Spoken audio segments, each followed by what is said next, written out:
नमस्कार मंडळी. आज आपण आलो आहोत सातारा जिल्ह्यातील औंध या गावी. औंध हे गाव सातारापासून 40 किलोमीटर अंतरावरती वसलेलं आहे. औंध हे श्रीमंत पंडित पंतप्रतिनिधी यांच्या संस्थानाचे मुख्य ठिकाण होते. त्या अगोदर औंधला जसा पौराणिक इतिहास आहे तसा मध्ययुगीन इतिहासाच्या पाऊलखुणा पाहावयास मिळतात. त्याचा पुरावा म्हणजे औंध गावच्या नैऋत्य दिशेस एका लहानशा टेकडीवर श्रीमूळ पीठ यमाई देवीचे जागृत स्थान आहे.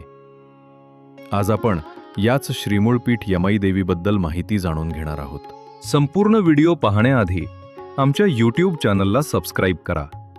औंध गावच्या नैऋत्य दिशेस असलेल्या टेकडीच्या पायथ्यापासून सुरू होणाऱ्या पायऱ्या वापरून किंवा ऐवजी घाटाचा रस्ता वापरून कारने टेकडीच्या माथ्यावर पोहोचता येते. वरच्या बाजूला पार्किंग उपलब्ध आहे. काळ्या पाषाणातील यमाई देवीची बैठी मूर्ती जवळपास 2 मीटर उंच असून पायाची मांडी अढी घालून बसलेल्या स्थितीत आहे. हे मंदिर मोठ्या संख्येने मराठी कुटुंबांचे कुळदैवत आहे. मंदिराच्या शिखरावर विविध हिंदू देवतांच्या प्रतिमा आणि मूर्ती आहेत. यमाई मंदिर आणि अफजल खान यांचा एक ऐतिहासिक प्रसंग आहे. तो म्हणजे असा की 16 शतकात छत्रपती शिवाजी महाराजांनी बादशाही विरुद्ध उभारलेल्या बंडामुळे त्रस्त झालेल्या आदिलशाहीने हिंदवी स्वराज्य धुळीत मिळवण्याचा चंग बांधला होता. तेव्हा अफजल खानाने तुळजापूर व पंढरपूर ही ठिकाणे उद्ध्वस्त केल्यानंतर कराड रहिमतपूर मार्गे औंधकडे मोर्चा वळवला. तेव्हा औंधच्या पुजाऱ्यांनी श्री यमाई देवीच्या मूर्तीस लहानशा देवळात बंदिस्त करून त्या देवळाला मस्जिदीचे रूप दिले. यावेळी औंध गावातील यमाई मंदिरासमोर असलेली महाराष्ट्रातील किंबहुना देशातील सर्वात उंच दीपमाळेचे सौंदर्य व भव्यता पाहून हिंदू मंदिरे धुळीस मिळवणाऱ्या खुद्द अफजल खानाची देखील तिला हात लावायची हिंमत झाली नाही, अशी बॉम्बे गॅझेटमध्ये नोंद आहे. अशा ह्या जागृत यमाई देवीबद्दल अधिकची माहिती आपल्याला सांगत आहेत देवीचे पुजारी श्री राजेंद्र गुरवजी. सर्व मंगल मांगल्ये शिवे सर्वार्थ साधिके शरण्ये त्र्यंबके दुर्गा देवी. औंधची यमाई देवी हे चालुक्यकालीन मंदिर आहे. सुमारे 1500 वर्षापूर्वीचे मंदिर आहे. इसवी सन 630 दरम्यान या मंदिराचा निर्माण काळ आहे आणि अतिशय दीर्घ अशी परंपरा, ऐतिहासिक पौराणिक अशी गौरवशाली परंपरा लाभलेलं औंधचं यमाईचं मंदिर हे अनेक देवीच्या पीठामध्ये खूप महत्त्वाचं पीठ आहे. यमाईचं हे मूळपीठ आहे. संपूर्ण महाराष्ट्रामध्ये यमाईची 70पेक्षा जास्त स्थान म्हणजे पीठ आहे. त्या पीठाचं मूळ स्थान म्हणजे औंधची ही यमाई देवी आहे. छत्रपती शिवाजी महाराजांच्या काळामध्ये भवानी पीठाला खूप महत्त्व होतं.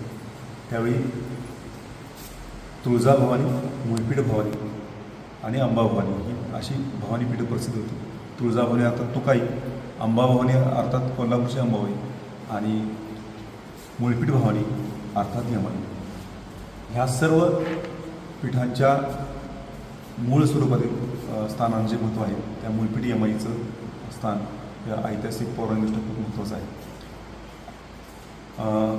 यामध्ये 2 संदर्भ आहेत. पौराणिक संदर्भ असा आहे की या भागामध्ये मोरल तीर्थ या जुन्या नाव असलेल्या भागामध्ये औंधासूर नावाचा राक्षस होता आणि त्या राक्षसाला ठार मारण्यासाठी भक्त लोकांच्या विनंतीनुसार भवानी अर्थात पार्वती ती निघाली.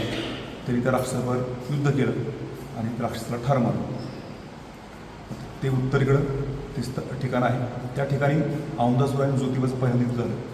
त्या दुसऱ्या फळीतील लढाईमध्ये चं नेतृत्व यमाईनं केलं आणि त्या राक्षसाला ठार मारलं.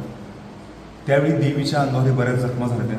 मग देवीनं आपले केस मोकळे सोडून त्या शेजारच्या यमाई तीर्थामध्ये स्नान केलं. त्या देवीच्या स्वरूपावरून त्याला मुक्त केशरी मोकळा असं नाव आहे. हे जे स्थान आहे हे देवीचं आणि औंधासुराचं युद्धक्षेत्र आहे. त्याबरोबर समोर औंधासूर राक्षस आहे आणि त्याची शेवटची इच्छा म्हणून देवी तर आहे अशी दंतकथा आहे. आणि यमाईचं जे डोंगरावरचं मूळपीठावरचं जे स्थान आहे ते सुमारे 1500 वर्षाचं स्थान आहे. ते यमाईचं मूळपीठ मानलं होतं. ती 6 फूट मूर्ती आहे. ध्यानास पद्मासनावर बसलेली आहे. त्रिशूळ, डमरू आणि पानपात्र असं तिचं स्वरूप आहे. खाली स्वयंभू आहे. शिवशक्तीचं एकत्रच रूप असं म्हणतात. शैवचिन्ह अनेक मंदिरावर आहेत. अनेक पौराणिक संदर्भामध्ये यमाईची कथा सांगितली होती.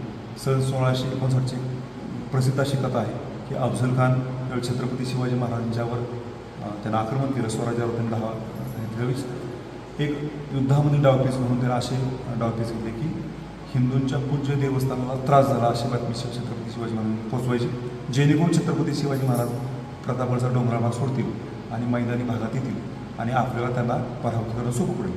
अशावेळी औंधच्या यमाईवर सुद्धा त्यांनी आक्रमण केल्याची कथा आहे.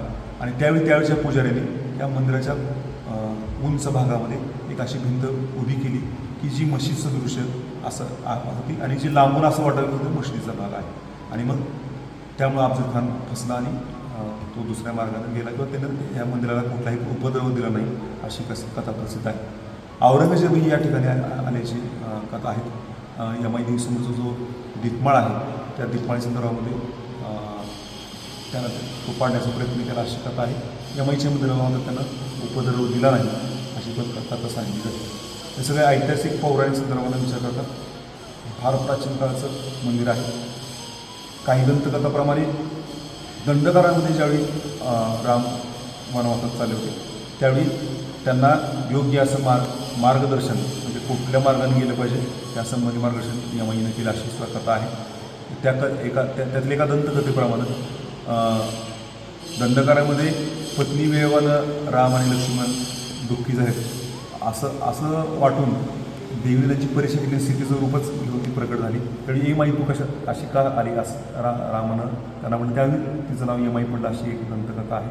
आणि मग त्याने देवीला मार्गदर्शन केलं म्हणून तिला राम वरदायिनी सुद्धा असंही नाव आहे. अशा आदिशक्ती यमाईच्या अनेक कथा जनमानसात प्रसिद्ध आहे. जय जय. असेच अनोखे व्हिडिओ पाहण्यासाठी आमच्या YouTube चॅनलला सबस्क्राईब करा.